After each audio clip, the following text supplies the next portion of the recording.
அனைவருக்கும் இனிய மாலை வணக்கம். அரங்கத்தில் இருக்கும் அனைவருக்கும் இறைவன் புறத்திலிருந்து சாந்தியும் சமாதானம் உண்டாகட்டும்.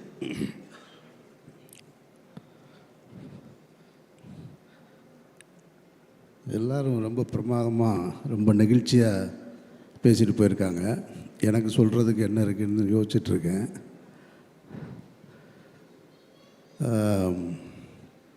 ரஞ்சித்திலேருந்து தொடங்குறேன் நான். ஆமாம்,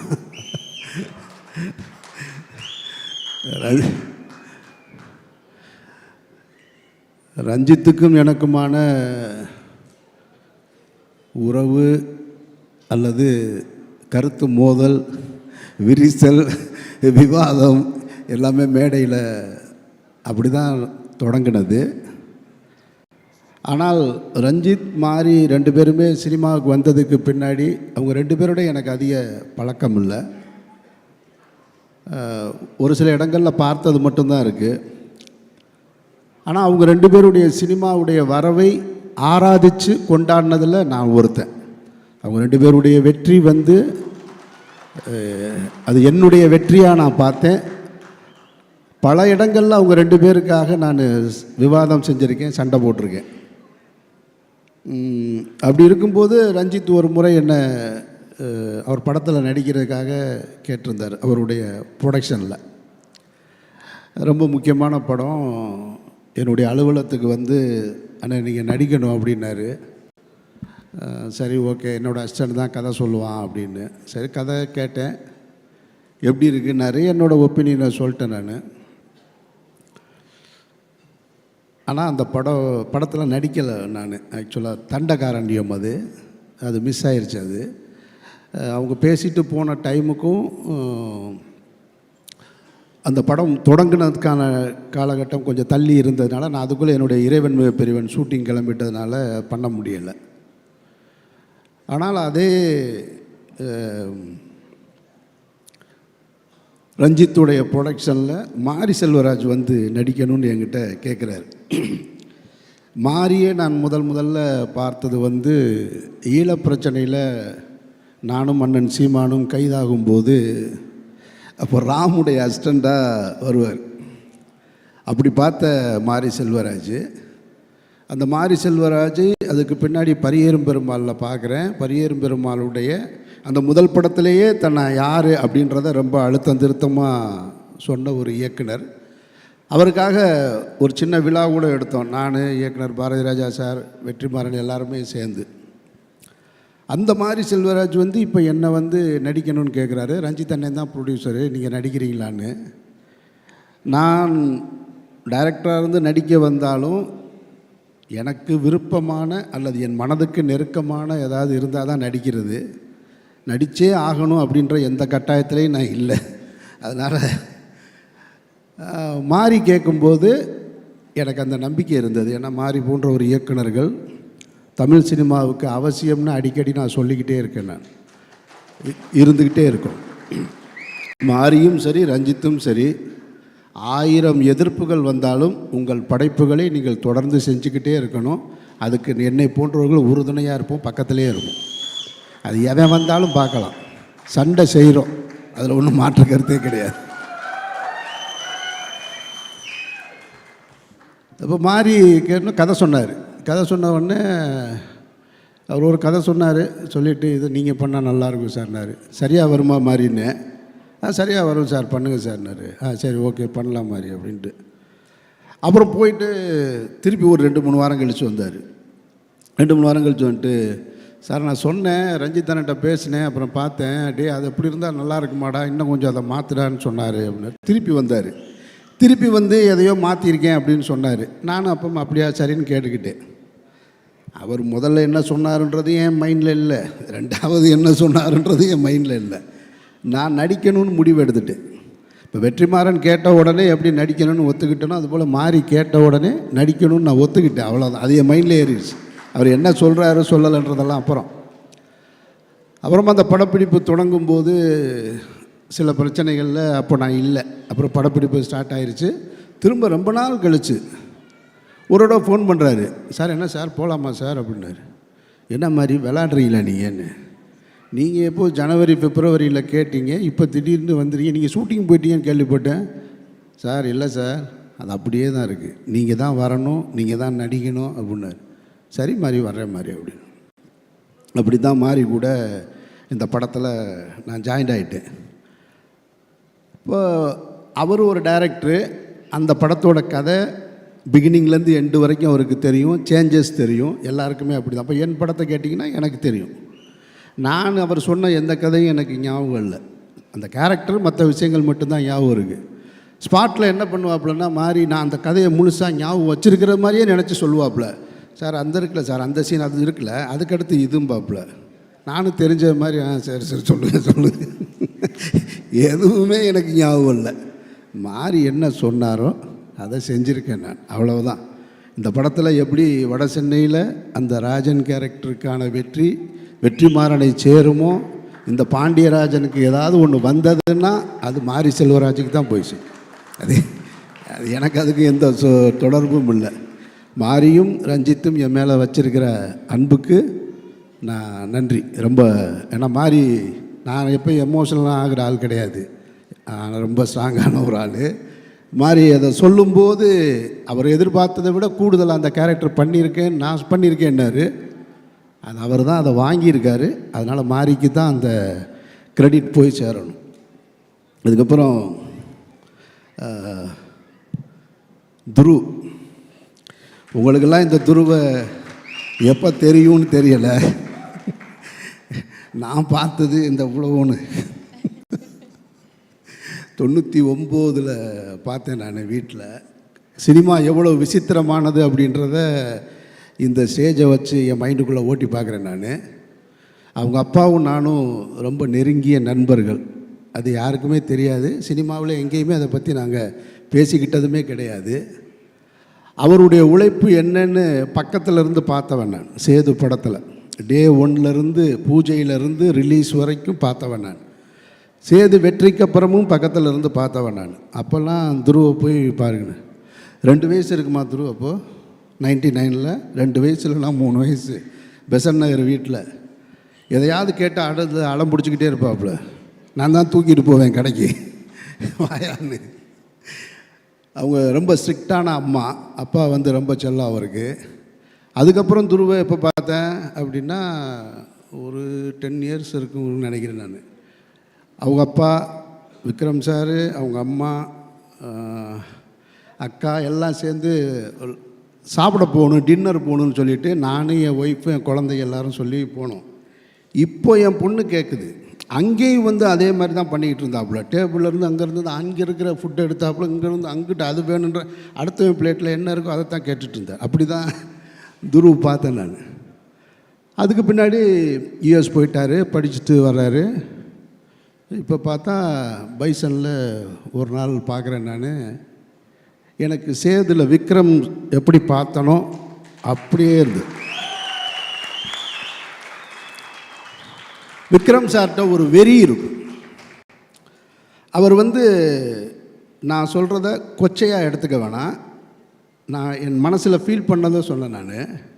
அந்த படம் நடந்துகிட்டு இருக்கும்போது அவர் ரொம்ப ஃபைட் பண்ணி தான் இந்த இண்டஸ்ட்ரிக்குள்ளே வந்தார். நிறைய அவமானங்கள் பட்டிருக்காரு. அதை எதையுமே உங்களுக்கெல்லாம் தெரியாது, எனக்கு தெரியும். யார் அவரை அவமானப்படுத்தியது, எப்படிலாம் படுத்தினாங்க, அவங்கெல்லாம் இன்றைக்கி என்ன பொசிஷனில் இருக்காங்கன்றதெல்லாம் எனக்கு தெரியும். அவ்வளவு சொல்லுவார் என்கிட்ட. அவரும் நானும் அதிகமாக பயணிச்சிருக்கோம். அப்போ ஷூட்டிங் ஸ்பாட்டில் ஏதாவது கேட்டுகிட்டே இருப்பார், எனக்கு சரியாக வருமா, நான் நல்லா வருவேனா, நான் நல்லா வருவேனா, நான் நல்லா வருவேனான்னு. ஏன்னா அந்த படம் எடுத்து முடித்ததுக்கு பின்னாடி கூட ரிலீஸ்க்கு பண்ண முடியலை சேது. அப்பவும் அவர் ஃபைட் பண்ணிக்கிட்டே இருக்கார். அந்த இடைப்பட்ட காலத்தில் கூட போய் டப்பிங் பண்ணிட்டு வர்றாரு. பிரபுதேவா சாருக்கு போய் ஒரு படத்தில் டப்பிங் பண்ணிட்டு வர்றாரு. இவ்வளோ பெரிய படம் பண்ணியிருக்கோம், ஆனால் அந்த படம் ரிலீஸ் ஆகலைன்னு அதை பற்றி கவலைப்படாமல் டப்பிங் பண்ணிட்டு வர்றாரு. ஒரு டெலிவிஷனுக்கு சீரியல் பண்ணணும்னு சொல்லிவிட்டு என்னையை கூப்பிட்டு உட்கார வச்சு ஒரு ஸ்கிரிப்ட் எழுதி அதை பண்ணணுமா வாங்க அப்படின்னு சொல்லிட்டு நான் அவரும் பெசன் நகரில் பீச்சில் உட்காந்து எழுதிட்டுருக்கோம். அவ்வளவு கஷ்டப்பட்டு வந்தவர். அப்போ கேட்டுகிட்டே இருப்பார். அப்போ நான் சொல்லுவேன், இங்கே பாருங்களேன், நீங்கள் வந்து ஆள் பார்க்க ரொம்ப அழகாக இருக்கீங்க, யூத்தாக இருக்கீங்க, நல்லா பெர்ஃபார்ம் பண்ணுறீங்க. இப்போது இங்கே வந்து என்னன்னு கேட்டிங்கனாக்கா, அந்த டைமில் அஜித் விஜய்னு 2 நடிகர் வந்துட்டாங்க. அவங்களுக்கு ஃபேன் ஃபாலோவிங் கூடிக்கிட்டே இருக்குது. நான் சொல்கிறேன், நான் கொஞ்சம் கொஞ்சமாக 2 பேருடைய படங்களுக்கும் அந்த டைமில் தான் சேது அண்டர் ப்ரொடக்ஷனில் இருக்குது. அப்போ நான் சொன்னேன் அவர்கிட்ட, அவங்க 2 பேரும் என்ன பொசிஷனில் இருப்பாங்கன்றது தெரியல. ஏன்னா ஃபேன் ஃபாலோவிங் வச்சுருக்காங்க. இதில் யார் நம்பர் 1 யார் நம்பர் 2 அதெல்லாம் எனக்கு அதை ஜட்ஜ் பண்ண முடியும். ஆனால் ஒன்று சொல்கிறேன், நான் நீங்கள் கடைசி வரைக்கும் சினிமாவில் இருப்பீங்க. அது மட்டும் எனக்கு நல்லா தெரியும். கடைசி வரைக்கும் இருப்பீங்க. நீங்கள் தான் சினிமா வேணான்னு ஒதுங்கினா தான் உண்டு, தவிர சினிமா உங்களை ஒதுக்கவே முடியாது. அப்படி ஒரு ஆக்டர் நீங்கள், அதில் எந்த டவுட்டும் கிடையாது. அவ்வளவு டெடிக்கேஷன் அப்படிலாம் பார்க்கவே முடியாது. சும்மா சினிமாவில் டெடிக்கேஷன் சொல்லுவாங்க. நான் பார்த்து வியந்ததில் வந்து விக்ரம் தான். அது ரஞ்சித்துக்கு நல்லா தெரியும், அது சொல்லவே வேணாம். தங்கலானில் பார்த்துருக்கேன். கும்பகோணத்துலேருந்து திருவிடைமருதூரில் ஷூட்டிங் நடக்கும். உடம்பு குறைக்கணும், அந்த பாண்டிமடம் போர்ஷன் பண்ணணுங்கும்போது காலையில் எந்திரிச்சு நடந்து வருவார். ஒரு ஹீரோ அந்த படத்தில் நடிக்கிறதுக்காக லொக்கேஷனுக்கு நடந்தே வருவார். அது ஒரு 15 கிலோமீட்டர் இருக்கும். காலையில் நட, திருப்பி வரும்போது நட, 15 கிலோமீட்டர். அப்படியே இப்படி ஆகிட்டாப்புல பாண்டிமடம் போர்ஷன். கிட்டத்தட்ட அவருக்கு ஒரு வெறி இருந்தது, ஏன்னா நாம் ஜெயிக்கணும்னு. துருவுக்கு அது தேவையில்லை, ஏன்னா அப்பா பெரிய ஸ்டார். ஆனால் துருவுக்கிட்டையும் அது இருக்கிறத நான் பார்த்தேன். நான் உங்கள்கிட்டையும் பார்த்தேன். நான் அவ்வளவு, ஏன்னா அவர் படித்ததுக்கும் ஸ்டூடெண்ட்டு மாதிரி எந்திரிச்சு நின்றுட்டு அவ்வளவு எனக்கு ஆச்சரியமாக இருக்குது. யூஎஸில் படிச்சுட்டு அங்கேருந்து வந்து மாரி செல்வராஜ் லொக்கேஷன்லாம் உங்களுக்கெல்லாம் தெரியும்ல. அவர் என்ன ஊட்டிலையும் கொடைக்கானலும் எடுப்பார். அது ஒரு காடு, பொட்டக்காடு, எங்கே முள் இருக்குது எது இருக்குன்னு தெரியாது. அதில் கொண்டு வந்துக்கிட்டு அது கொடுக்குற காஸ்டியூம் இருக்குல்ல, அந்த கைலியை பார்த்தா எப்படா கிளியிருன்ற மாதிரியே இருக்கும். அதை கொண்டு வந்து அந்த லொக்கேஷன்லேயே கொண்டு வந்து அப்படியே நின்று மாற்றிட்டு, அந்த சகதிக்குள்ளேயும் மண்ணுக்குள்ளேயும் அந்த அது என்னது எரிக்கிற இடம் மயானக்கரையில் எனக்கும் அவருக்கும் எந்த காம்பினேஷனும் கிடையாது படத்தில். நான் ஒரு சின்ன கேரக்டர் தான் பண்ணியிருக்கேன். நான் நின்று பார்த்துட்ருக்கேன். நான் அப்போ பார்க்க எனக்கு வாய்ப்பு கிடைச்சது. அப்போ எனக்கு தெரிஞ்சது, நான் துருவோட முதல் 2 படமும் பார்த்துருக்கேன். துரு எப்படி வந்து விக்ரம் சார் பிதாமகனில் கிடைச்சது, துருவுக்கு இந்த படத்திலே கிடச்சிருச்சுன்னு நான் நினைக்கிறேன். நான் அப்படி தான் நான் ஃபீல் பண்ணுறேன். எனக்கு ஆச்சரியம், என்னடா நம்ம தூக்கிட்டு கடைக்கு தூக்கிட்டு போன பிள்ளையோடு நடிச்சிட்ருக்கோம். பரவாயில்ல, சினிமா புதுசாக நிறையா சொல்லி தருதுன்னு. வாழ்த்துக்கள் துரு, வாழ்த்துக்கள்.